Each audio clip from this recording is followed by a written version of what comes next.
Amara Williams had learned to be invisible.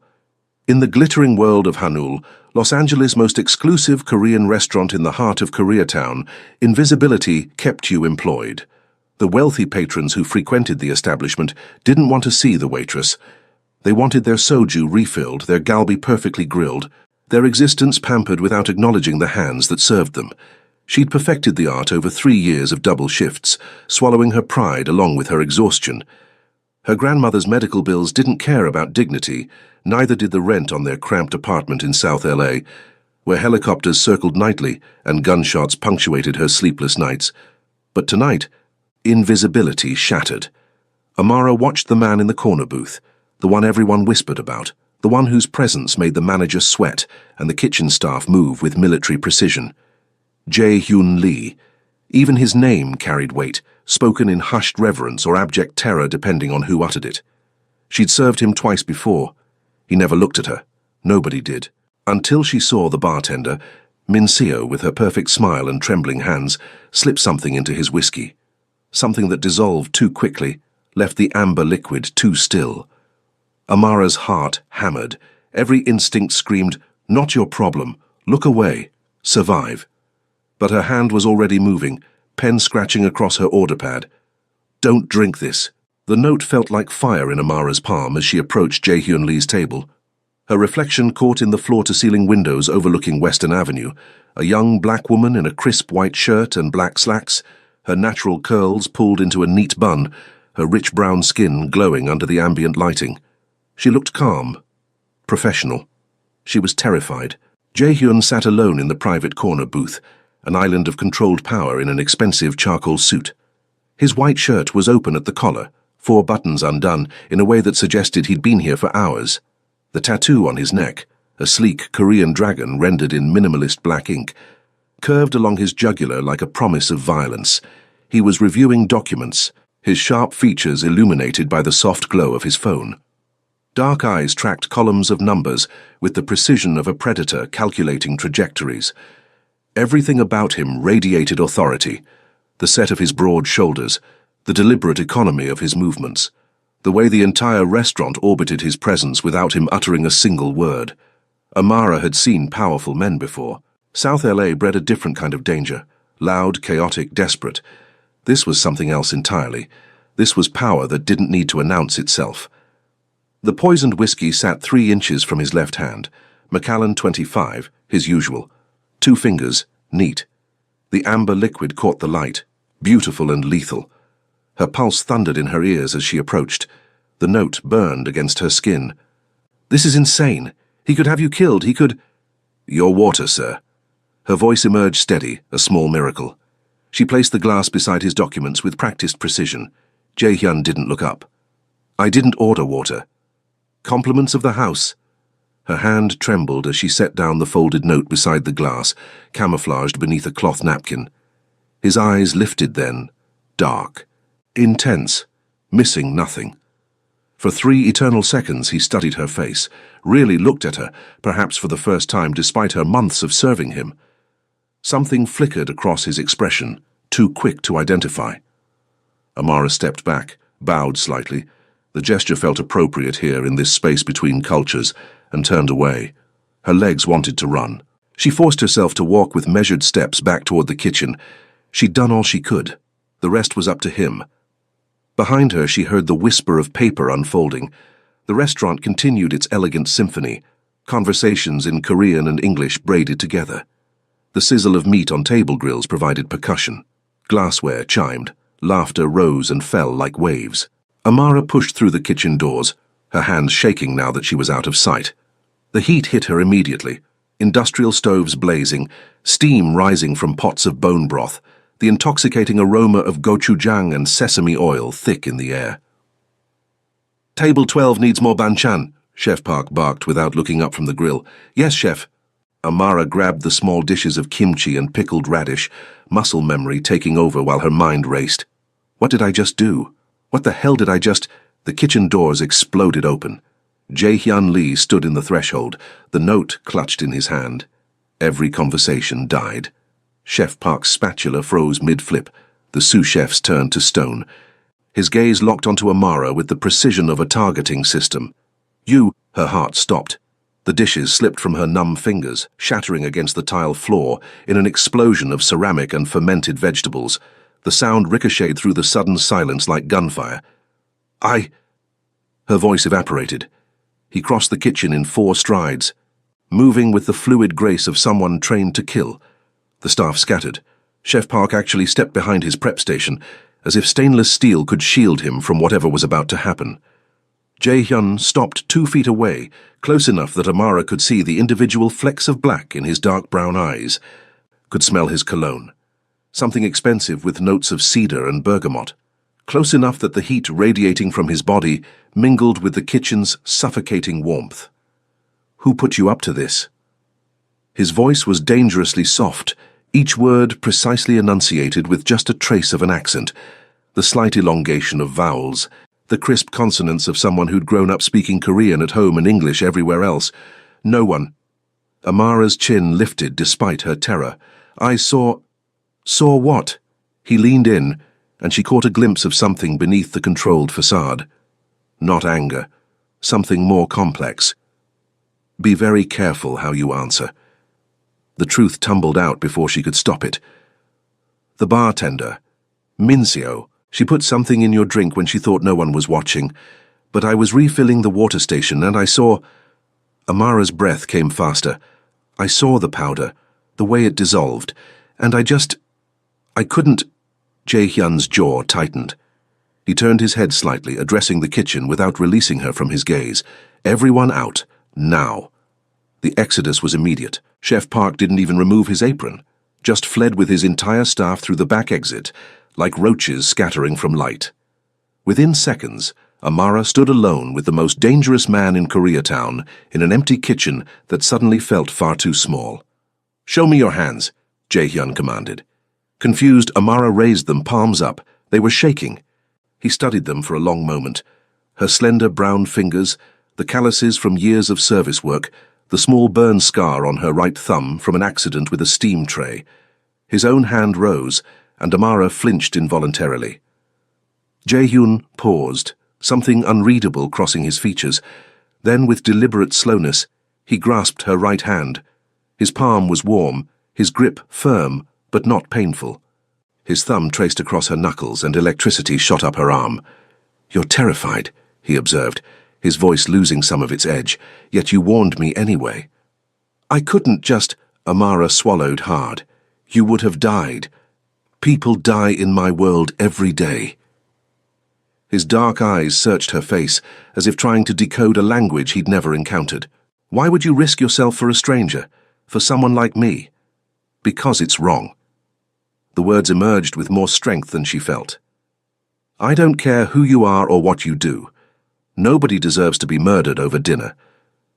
A strange expression flickered across Jae-hyun's face, surprise perhaps or something deeper.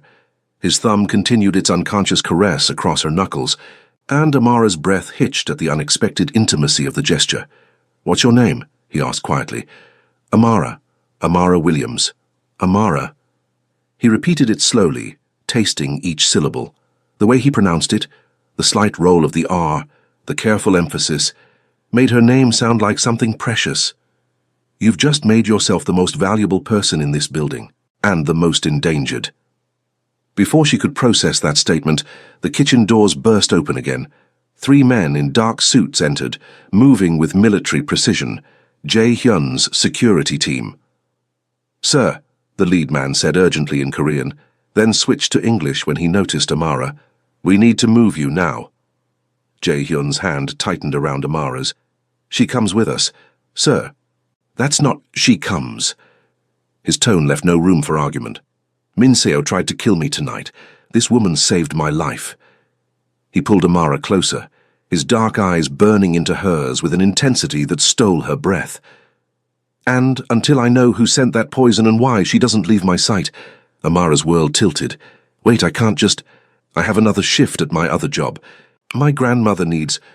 "Your grandmother will be taken care of." Jae-hyun's voice was absolute. "Right now you're coming with me, because the people who wanted me dead will know someone warned me, and when they figure out it was you..." He didn't finish the sentence. He didn't need to. Terror and something else, something electric and dangerous, raced through Amara's veins as Jae-hyun Lee led her out of the kitchen, his hand still wrapped around hers like a brand. Her invisibility had finally shattered, and she had no idea if she'd just saved her life or destroyed it. The black SUV smelled like leather and danger. Amara pressed herself against the door, hyper-aware of Jae-hyun's presence beside her in the back seat. The city lights of Los Angeles streaked past the tinted windows, the neon signs of Koreatown giving way to the gleaming towers of downtown, then the sprawling mansions of the Hollywood Hills. She should be terrified. She was terrified, but beneath the fear, her body betrayed her with inappropriate awareness. The heat of his thigh inches from hers, the way his cologne filled the confined space, the memory of his thumb caressing her knuckles still burning on her skin. "Where are you taking me?" Amara finally asked, her voice steadier than she felt. "Somewhere safe." Jae-hyun's attention remained fixed on his phone, fingers flying across the screen with messages in Korean. "My home in the hills. I can't just disappear. My grandmother, she has diabetes. She needs her medication. I'm supposed to—" "Already handled." He glanced up, dark eyes meeting hers. "I sent 2 of my men to your apartment. They'll explain the situation to your grandmother, ensure she has everything she needs, and move her to a secure location until this is resolved."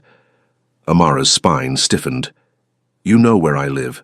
I know everything about everyone who works at Hanul." His expression remained neutral. "Security precaution. Amara Williams, 26, born in South LA.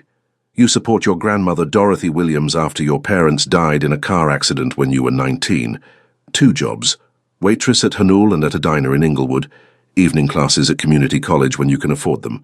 Nursing degree, currently on hold due to finances." He paused. "You take the bus 3 hours every day because your car broke down 6 months ago and you can't afford repairs." The casual recitation of her life should have felt invasive. Instead, something in his tone, not mocking, almost respectful, took the edge off. "You do your homework." "I'm alive because I do my homework." Jae-hyun set down his phone, giving her his full attention. The intensity of his gaze in the close quarters made her skin prickle with awareness. "What I don't understand is why you risked everything to warn me. You don't know me." "I know enough." Amara met his eyes despite her racing pulse. "I know people are scared of you. I know the manager sweats bullets whenever you come in. I know the kitchen staff draws straws to see who has to serve your table. Yet you approached me anyway. Someone had to." A muscle in his jaw ticked. "Most people would have let me drink."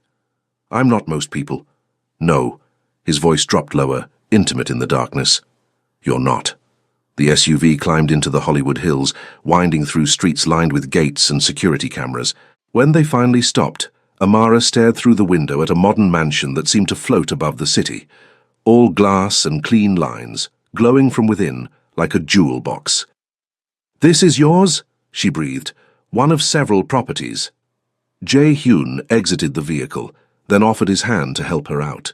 The gesture was unexpectedly courteous, at odds with everything she knew about him.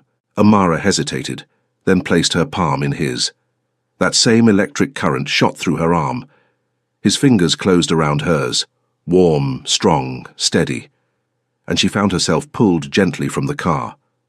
The mansion's interior took her breath away. Floor-to-ceiling windows overlooked the glittering sprawl of Los Angeles. Modern Korean art adorned the walls, bold strokes of black ink on white canvas, traditional subjects rendered in contemporary style. The furniture was minimalist but clearly expensive, each piece perfectly placed. "Guest room is upstairs, second door on the left," Jae-hyun said, finally releasing her hand. Amara felt the absence of his touch like a physical loss. "You'll find clothes in the closet. Bathroom is stocked. If you need anything, press the intercom button." "How long am I staying here?" "Until I find out who wanted me dead and eliminate the threat." His expression hardened. "Min Seo is being questioned as we speak. By morning, I'll have answers." Amara's stomach churned at the implication. "You're going to hurt her. I'm going to find out who paid her to poison me." Jae-hyun's voice was cold, the warmth from earlier evaporating. "What happens after that depends on what she tells me. She's barely 22. She tried to kill me."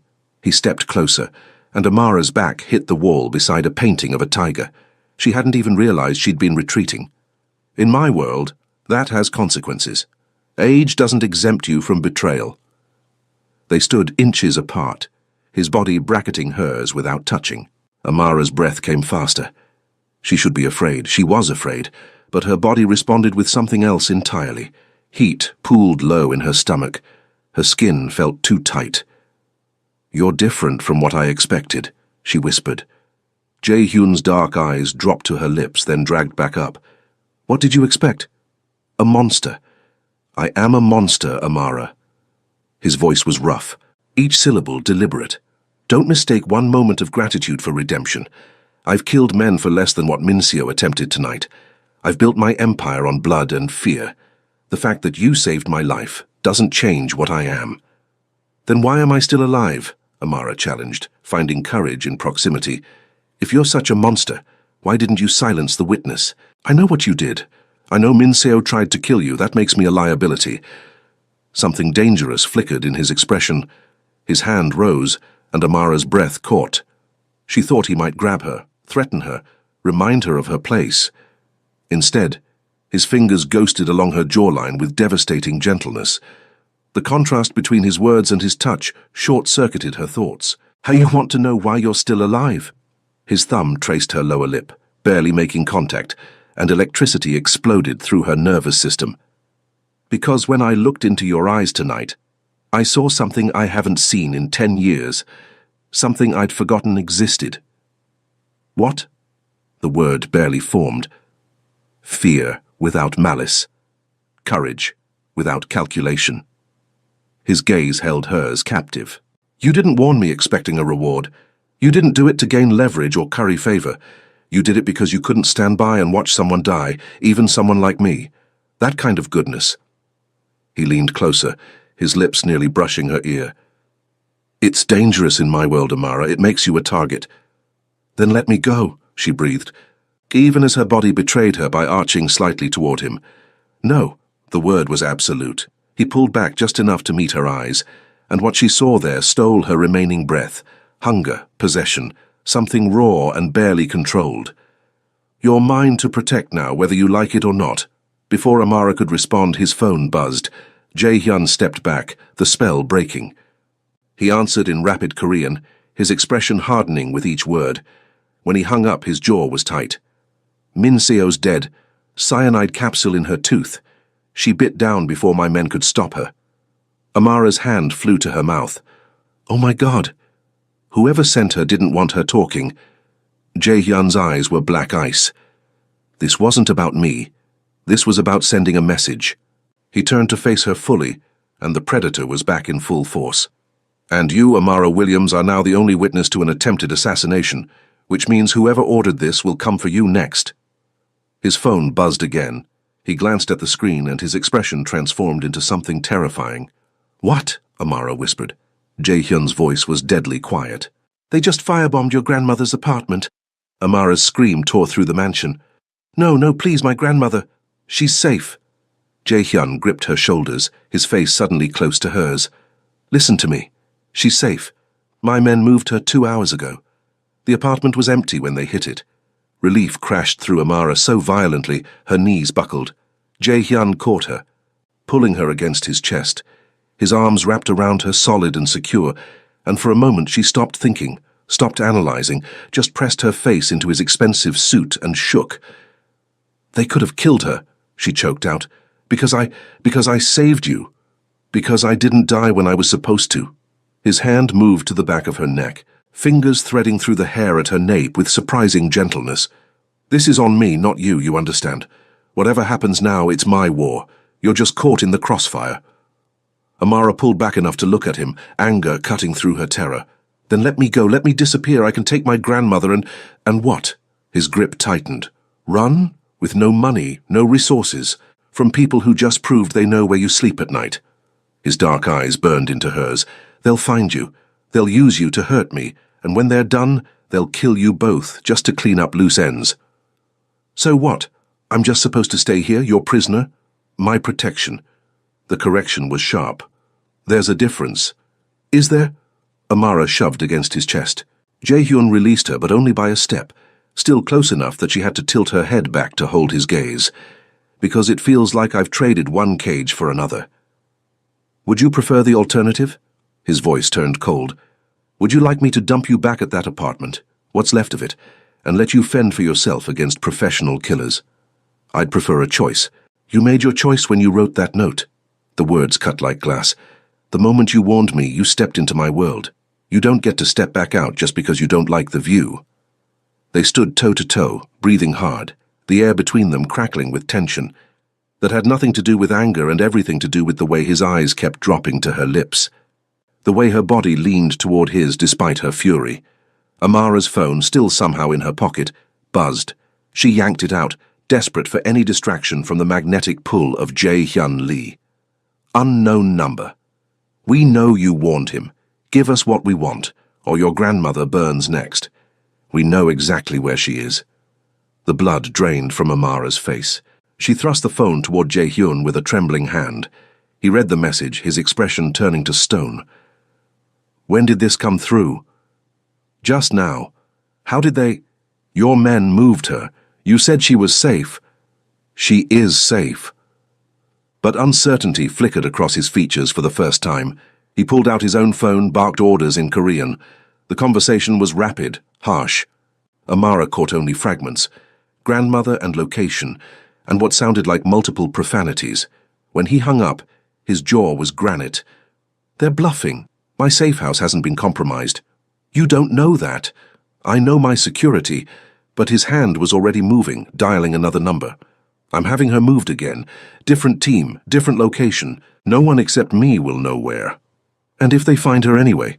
Jae-hyun's eyes locked onto hers with frightening intensity. Then, I'll burn down every organization in this city until I find who's threatening what's mine.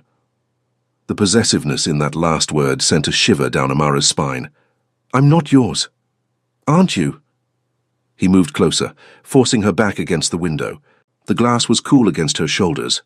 Los Angeles glittered below, oblivious to the dangerous man crowding her space. You saved my life. That creates a debt. In Korean culture, in my culture, that debt is absolute. Your life is now tied to mine, whether you want it or not. That's insane. That's reality. His palm pressed against the glass beside her head. And since your life is tied to mine, anything that threatens you threatens me. Your grandmother, mine to protect. Your safety, mine to ensure. You. His free hand cupped her jaw, thumb stroking her cheek with devastating tenderness. Mine to keep. Amara's breath came in short gasps. You can't just claim people. I just did. His face was inches from hers, his voice dropping to a rough whisper. And if you're honest with yourself, you'll admit you feel it too, this connection. It started the moment our eyes met across that restaurant. That's just adrenaline, fear, survival instinct. Is that what's making your pulse race right now? His thumb moved to her throat, pressing lightly against the hammering vein. Fear? Or something else? Amara hated that he was right. Hated the heat pooling in her core, the way her body responded to his proximity like a match to gasoline. This man was dangerous, a criminal, someone who just casually discussed killing people, and she wanted him with an intensity that terrified her more than any threat.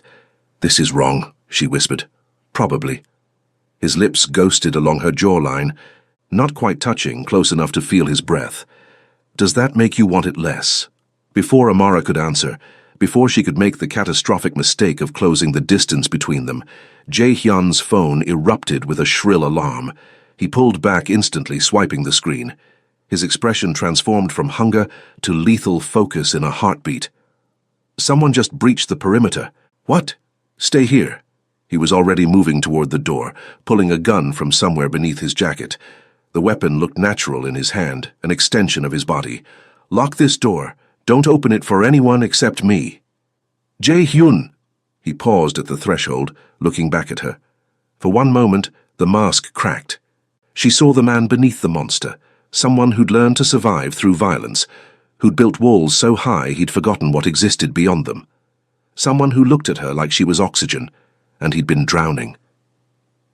I won't let them touch you, he said quietly. I promise. Then he was gone, the door clicking shut behind him. Amara locked it with shaking hands, then pressed her ear against the wood. She heard footsteps, voices, Jae-hyun's security team mobilizing, the sharp bark of orders in Korean, then gunfire. The sound cracked through the mansion like thunder, and Amara's heart stopped. More shots, rapid succession. Shouting. Something shattered. Glass or ceramic, impossible to tell. Silence fell like a guillotine. Amara counted her heartbeats. 10, 20, 50. Her hand hovered over the lock. Every instinct screamed to hide, to stay safe behind the door. But what if Jae-hyun was hurt? What if he was... The door handle rattled. Amara backed away, searching desperately for a weapon. Her hand closed around a heavy glass vase on the side table. Amara, Jae-hyun's voice, rough and urgent. Open the door, now. She rushed forward, unlocking it. Jae-hyun pushed inside, blood streaking his white shirt. Amara's vase clattered to the floor. You're hurt. Not my blood. He locked the door behind him, his dark eyes wild. We need to leave, now. They sent a hit squad, 6 men, professional. He grabbed her hand. Whoever wants me dead just declared war. Where do we go? Jae-hyun's smile was sharp and dangerous. Somewhere they'll never think to look. Somewhere I can keep you close while I hunt down every single person involved in this. He pulled her toward the back of the house, and Amara ran, her hand wrapped in his, her world narrowing to one truth. She'd saved a monster's life, and now that monster would do anything to keep her alive, even if it meant burning Los Angeles to the ground. The safe house was nothing like Jae-hyun's mansion. Located in a nondescript building in Inglewood, it consisted of a single room with reinforced walls, basic furniture, and enough weapons to start a small war. Amara sat on the bed, the only bed, while Jae-hyun paced like a caged tiger, phone pressed to his ear. He'd been making calls for 2 hours, Korean, English, what sounded like Japanese. His white shirt hung open, revealing the muscled planes of his chest and abdomen. The dragon tattoo on his neck seemed to writhe in the dim light. Amara forced herself to look away, focusing instead on her own phone. A text from an unknown number had come through 20 minutes ago. Unknown. Your grandmother is safe with us. We'll make you a deal, information for her life. She'd shown it to Jae-hyun. He'd made 3 more calls, then assured her it was a bluff. His team confirmed her grandmother was secure in a location known only to him. But doubt gnawed at Amara's gut. You should sleep, Jae-hyun said, finally ending his call. It's 3 in the morning? I can't. Amara gestured at the single bed. Where are you sleeping? I'm not. He moved to the window, peering through the blinds at the street below. Someone needs to keep watch. You haven't slept in almost 24 hours. I've gone longer. His tone suggested the conversation was over. Amara stood, crossing to stand beside him. Tell me the truth. Is my grandmother really safe? Jae-hyun's jaw tightened. For a long moment, he said nothing. Then, I don't know. The admission knocked the air from her lungs. What? The safe house stopped responding 10 minutes ago. He turned to face her, and the raw emotion in his eyes stole her breath. I've sent a team to check, but if they've been compromised... He didn't finish. Oh, God. Amara's legs gave out. Jae-hyun caught her, lowering them both to the floor, his back against the wall, her cradled against his chest. She should pull away, she couldn't. I'm sorry. His voice was rough against her hair. I promised to keep her safe. I'm failing you. This isn't your fault. It's exactly my fault. His arms tightened around her. Everything I touch turns to blood and ash. I should have let you walk away. Should have protected you by erasing you from this. By killing me. The question emerged without heat. By making you disappear so completely even I couldn't find you. His hand stroked down her back, the gesture unconscious, comforting. Give you a new identity, new life. Send you somewhere far from Los Angeles, far from me. Why didn't you? The silence stretched. Then, so quietly, she almost missed it. Because I'm selfish. Because the moment you looked at me with those eyes, no judgment, no calculation, just pure fucking courage, I knew I'd never let you go. Amara tilted her head back to meet his gaze. The naked hunger there should have frightened her. Instead, heat exploded through her body. Jae-hyun! His phone buzzed. He answered in Korean, his expression transforming from vulnerable to lethal in a heartbeat. The conversation was brief, sharp. When he hung up, his eyes were black ice. "What?" Amara whispered. "Your grandmother is safe, but we have a problem." He stood, pulling her to her feet. "My second-in-command just confessed. He's the one who orchestrated the assassination attempt." Amara's world tilted. "What? Why?" "Because I've been going legitimate, cleaning up operations, cutting ties with trafficking and drugs." Jae-hyun's voice was flat, emotionless, the control of a man barely containing rage. "Some of my organization thinks I've gone soft. They wanted me dead before I could dismantle what my father built." "Your father? Built this empire on blood, expected me to do the same." His laugh was bitter. "I've been trying to transition into legitimate business for 3 years. Real estate, tech investments, legitimate import-export. My second-in-command saw it as betrayal." "So he tried to kill you. And when that failed, he went after you, sent the hit squad, used your grandmother as leverage." Jae-hyun's hand clenched into a fist. "He's being held at my main warehouse. I'm going to make him tell me who else is involved. Then I'm going to kill him." The casual way he said it sent ice down Amara's spine. "Just like that? Just like that." He moved toward the weapons cache, selecting a gun with practiced efficiency. "You'll stay here. My most trusted men will guard you. I'll be back by dawn." "No." Jae-hyun turned, surprise flickering across his features. "No? I'm coming with you." Amara stood, shoulders squared despite her terror. "If this is about me, if people are dying because I warned you, then I deserve to see it through." "Absolutely not. It's too dangerous." "My life is already in danger," the words burst out. "You said it yourself. I'm in your world now. I don't get to close my eyes and pretend it's not happening. If you're going to kill someone because of me, the least I can do is face it." Something shifted in Jae-hyun's expression, respect mixed with frustration. "You don't understand what you're asking. What I do to traitors. It's not clean. It's not quick. I need him to talk first." "I know." Amara's voice steadied. "I grew up in South LA. I've seen violence. I've lost people.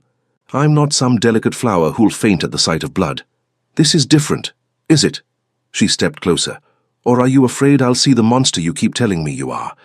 That I'll finally look at you with the fear you think you deserve?" The accusation hit its mark.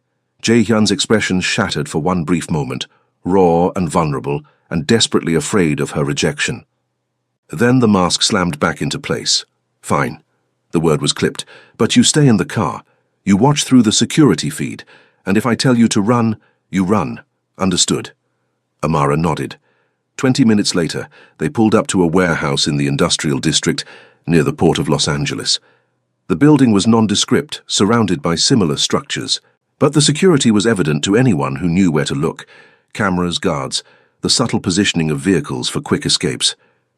Jae-hyun turned to her before exiting. "Last chance to stay behind." Amara met his gaze. "I'm seeing this through." Something like pride flickered in his dark eyes. Then he was gone, disappearing into the warehouse. Amara watched through the tablet one of his men handed her. The security feed showed a stark room. A man knelt in the center, hands bound behind his back. Even through the grainy video, she recognized him. David Cho, Jae-hyun's second-in-command, the man who always sat 3 tables away at Hanul watching everything. Jae-hyun entered the frame, and the change in him stole Amara's breath. This wasn't the man who'd held her gently, who'd stroked her face with tender fingers. This was the monster he'd warned her about. Cold, lethal, radiating controlled violence. He spoke in Korean. David responded, defiant. Jae-hyun's hand moved faster than the camera could track, and David's head snapped back. Amara flinched but didn't look away. The interrogation continued. She couldn't understand the words, but the meaning was clear. Names, locations, conspirators. David spat blood and kept talking. Then Jae-hyun asked something, and David's response made him freeze. For 3 seconds, Jae-hyun stood perfectly still. Then he exploded into motion, his fist connecting with David's jaw with brutal precision. The tablet in Amara's hands buzzed with a call. Jae-hyun's name flashed on screen. "He just told me something you need to hear." His voice was tight with barely controlled fury.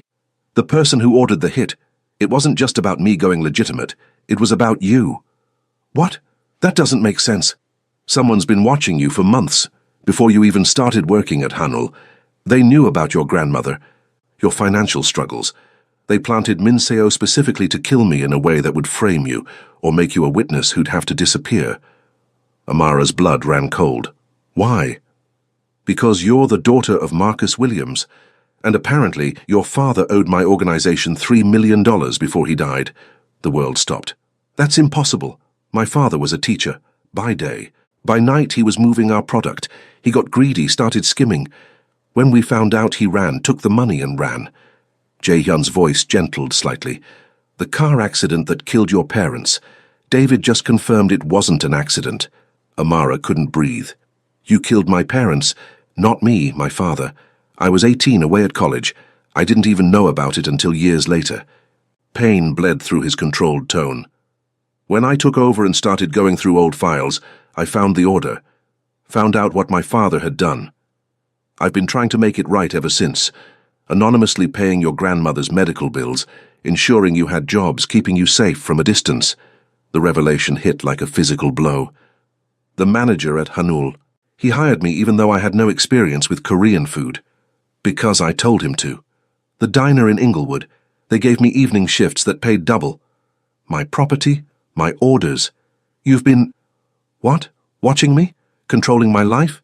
Protecting you? The word exploded from him. Trying to balance the scales for something my father did. Something I couldn't prevent.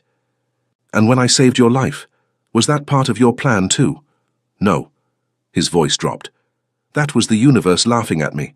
The woman I'd been secretly protecting for 7 years suddenly became the only person standing between me and death. And David saw an opportunity. Frame you for my murder or make you disappear as a witness, and claim the debt was finally paid. 2 birds, 1 stone. Amara's hands shook. I need to get out of this car. Amara... She ended the call, pushed open the door, and stumbled into the Los Angeles night. The industrial district stretched around her, cold, impersonal, smelling of ocean salt and diesel fuel. Behind her, the warehouse door slammed open. Jae-hyun strode toward her, still covered in David's blood, his expression desperate. Don't run from me, he said. Please. You've been controlling my entire adult life. The accusation tore from her throat. Every job, every opportunity. It was all you. Paying for sins that weren't even yours. I know. He stopped 3 feet away, giving her space. I know it was wrong, but after I learned what my father did, after I saw your picture in those old files, this bright, grieving girl trying to hold her family together, I couldn't just walk away. I had to do something. So you played God, decided what I deserved, where I worked, how I survived? Tears burned her eyes. Did you ever think about asking me? About telling me the truth? And say what? His voice cracked. Hello, my father murdered your parents over drug money. Would you like a job? He laughed bitterly. There's no good way to confess that kind of sin.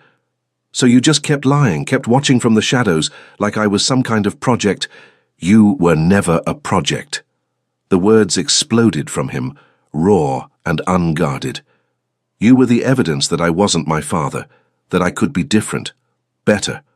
Every time I made sure you were safe, every time I cleared a path for you, I was proving to myself that I wasn't the monster he raised me to be. That's not fair.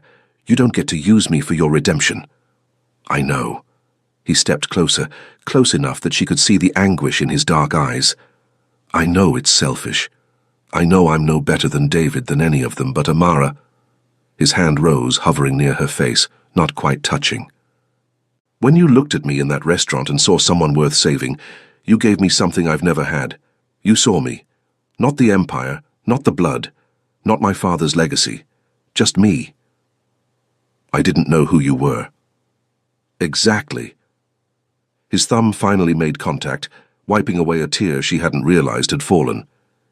You saved me because it was right.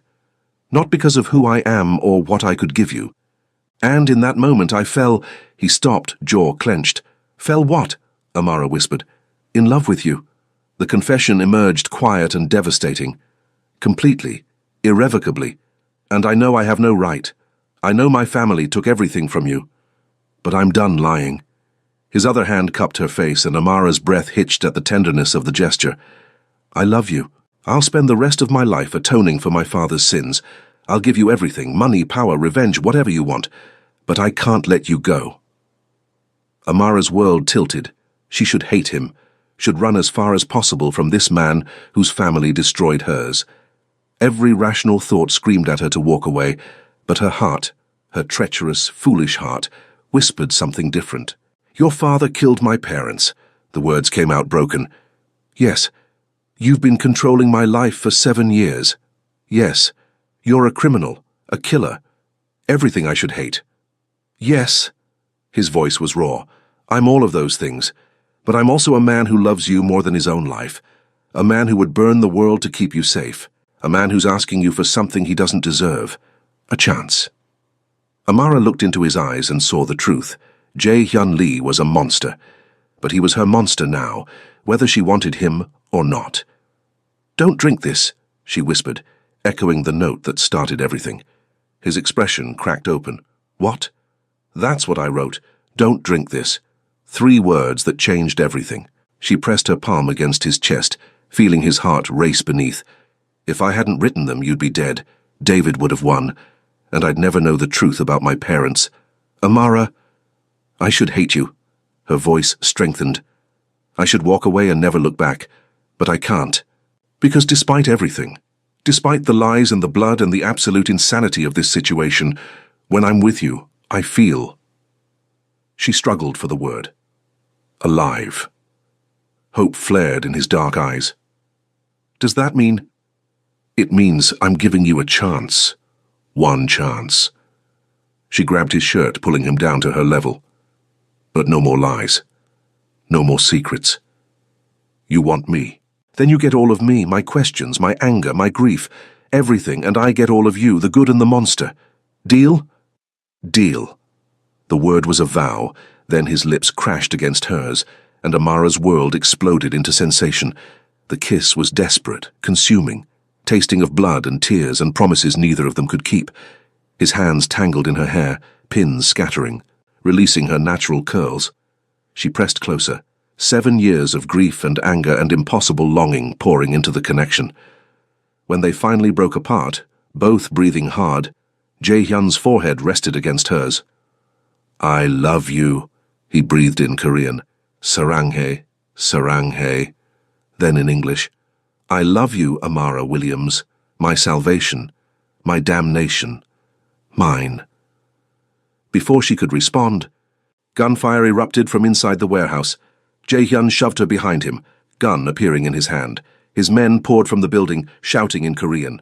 Through the chaos, one word rose clear: ambush. The next 30 seconds unfolded in chaos. Jae-hyun's security team formed a protective circle, weapons drawn. More gunfire erupted, from the rooftops, the surrounding warehouses, everywhere at once. "Get her to the car!" Jae-hyun barked, shoving Amara toward his closest guard. "I'm not leaving you. Go!" His eyes met hers for one burning moment. "Trust me, I'll find you." Then he was gone, moving toward the threat with lethal grace. Amara's guard, a young Korean-American named Chris, grabbed her arm and ran. Bullets pinged off metal. Someone screamed. The smell of gunpowder choked the air. They reached the SUV. Chris shoved Amara inside, then collapsed, blood blooming across his chest. "No!" Amara lunged for him, but he pushed her back. "Drive!" he gasped, pressing keys into her palm. "Northwest corner, safe house, address in GPS, go." "I can't just— he needs you alive." Chris's eyes were urgent. "That's all that matters to him. Go, now." Amara's hands shook as she slid into the driver's seat. She'd learned to drive in her father's old Corolla, but that was before she knew who her father really was, before everything became a lie. She gunned the engine and fled. The GPS led her through industrial streets, then onto the 105 freeway. Her phone rang continuously. Unknown numbers, Jae-hyun's security team. Reporters somehow already catching wind of the warehouse shootout. She ignored them all, knuckles white on the steering wheel. The safe house was the apartment in Monterey Park, deep in the San Gabriel Valley's Korean community. Amara parked in the underground garage, took the elevator to the 5th floor and locked herself inside. Only then did she let herself shake. Hours passed. Dawn broke over Los Angeles, painting the sky in shades of orange and pink that seemed obscene given the night's violence. Amara watched from the window, phone clutched in her hand, waiting. At 7:43 a.m., the door lock beeped. Amara spun, heart in her throat. Jae-hyun entered, limping slightly, blood on his face, his white shirt torn and stained. But alive. Whole. "You're okay," she breathed. "Chris?" His voice was hoarse. Amara's silence was answer enough. Pain flashed across Jae-hyun's features, quickly suppressed. He moved to the kitchen sink, washing blood from his hands with mechanical precision. "David's dead," he said without looking at her. "The ambush was his last play. Hired mercenaries to attack when he knew I'd be distracted. Took out 6 of my men." His jaw clenched. "Good men. Loyal men. I'm sorry. It's war now. The old guard versus my vision for the future. They want the empire my father built. Blood and drugs and trafficking. I want something cleaner. They won't stop until I'm dead or I bend." "What are you going to do?" Jae-hyun turned to face her, and the steel in his expression took her breath. "I'm going to end it. Every traitor. Every conspirator. I'm going to dismantle the old organization and rebuild it in my image. No drugs, no trafficking. Legitimate businesses with the muscle to protect them." He crossed to her in 3 strides. "And you're going to be beside me while I do it. As what? Your prisoner, your witness. As my partner." He cupped her face with hands that still smelled faintly of gunpowder. "As my equal. I'll teach you the business. Give you real power, not the scraps I've been sneaking you for 7 years. You want to honor your parents? Build something that actually helps people?" His eyes burned into hers. "Do it with me. Transform this empire into something good." The offer was insane, impossible, everything she shouldn't want. "What about my grandmother? Already moved to a private facility in San Diego. Best care money can buy. Guarded around the clock by my most trusted men, the ones I know aren't compromised. My nursing degree. Finish it. I'll pay for everything, or don't. Start your own clinic. I'll fund it. Whatever you want, it's yours. And my freedom?" Jae-hyun's expression softened. "You've always been free, Amara. You chose to save me. You chose to get in that car. You chose to give me a chance. I'm just asking you to make one more choice." He knelt before her, this dangerous man who killed without hesitation, and his vulnerability destroyed her remaining defenses. "Choose me. Choose us. Choose to transform this empire of blood into something that actually matters." Amara looked at him. Really looked. Past the violence and the lies and the impossible circumstances, she saw a man trying to escape his father's shadow, a man who'd spent 7 years secretly protecting her out of guilt that wasn't even his to carry, a man who looked at her like she was salvation itself. "I barely know you," she whispered. "Then learn me." His hands grasped hers. "I'll tell you everything. My first kill. My worst regrets. Every scar and where it came from. No more secrets. You'll tell me about my father. The truth. All of it. The good and the bad. What he did. Why he did it. How my father found out." Pain flickered in his eyes. "It won't be pretty." "I don't need pretty, I need honest." "Then you'll have honest." He stood, pulling her up with him. "And in return, I get you. Your brilliant mind, your impossible courage, your belief that someone like me can be worth saving." Amara's phone buzzed. She glanced at the screen, a text from an unknown number. "Unknown. Final offer. Walk away now. Take your grandmother and disappear. We'll give you 5 million and our guarantee of safety. Or stay with Jae-hyun Lee and die in the crossfire. Choose wisely. You have 24 hours. She showed Jae-hyun the message. His expression turned arctic. "David's allies making one last play for your cooperation. They're offering me everything I need. Money. Safety. A way out." "Yes." His voice was carefully neutral, but his eyes betrayed him. Fear that she'd take it, hope that she wouldn't. "They're offering you an escape. From me, from this life, from all of it." Amara stared at the message for a long moment. $5 million. Her grandmother's care secured. A fresh start far from Los Angeles, far from violence and danger and the impossible man who'd turned her world inside out. It was everything she should want. She deleted the message. "That was your answer?" Jae-hyun's voice was rough with emotion. "That was my answer." Amara stepped into his space, tilting her face up to his. "I'm not running, I'm not hiding. I'm going to stand beside you while you burn down the old empire and build something better. I'm going to finish my nursing degree and open a clinic that actually serves the communities your father destroyed. And I'm going to love you," her voice caught. "I'm going to love you despite every logical reason I shouldn't. Amara, but hear me clearly, Jae-hyun Lee. She grabbed his shirt, pulling him down. You hurt me, you lie to me, you go back on your word about going legitimate. I'll destroy you myself. I'll tear down everything you've built and salt the earth, understand? A smile broke across his face, genuine, unguarded, transforming him from monster to man. Understood. Good. She kissed him then, fierce and claiming. Now tell me everything. Start with my father. I want the truth. They sat on the couch as dawn brightened into morning, and Jae-hyun told her stories that broke her heart. Marcus Williams, teacher by day, drug mover by night, a man trying to provide for his family who made catastrophic choices. The debt, the skimming, the chase that ended on a rain-slicked highway with 2 lives lost. Amara cried. Jae-hyun held her. And somewhere in the telling, in the brutal honesty, something shifted between them. The debt was acknowledged. The truth was spoken. The past, while not forgotten, became something they could carry together. What now? Amara asked as the sun climbed higher. Now we go to war. Jae-hyun's voice was steel. I'm calling a meeting of the organization, everyone. I'm going to make it clear the old ways are dead. Anyone who can't adapt leaves or dies. No middle ground. That's going to make you a lot of enemies. I already have enemies. At least this way I'll know who they are. He kissed her forehead. And I'll have something my father never had. Something that makes me stronger than he ever was. What's that? Someone worth fighting for. His dark eyes met hers, blazing with purpose. Someone who makes me want to be better than the monster I was raised to be. Then let's make you better. Amara stood, pulling him up with her. Let's transform this empire. Let's honor the people we've lost by building something they'd be proud of. Let's... His kiss cut off her words. When he pulled back, his forehead rested against hers.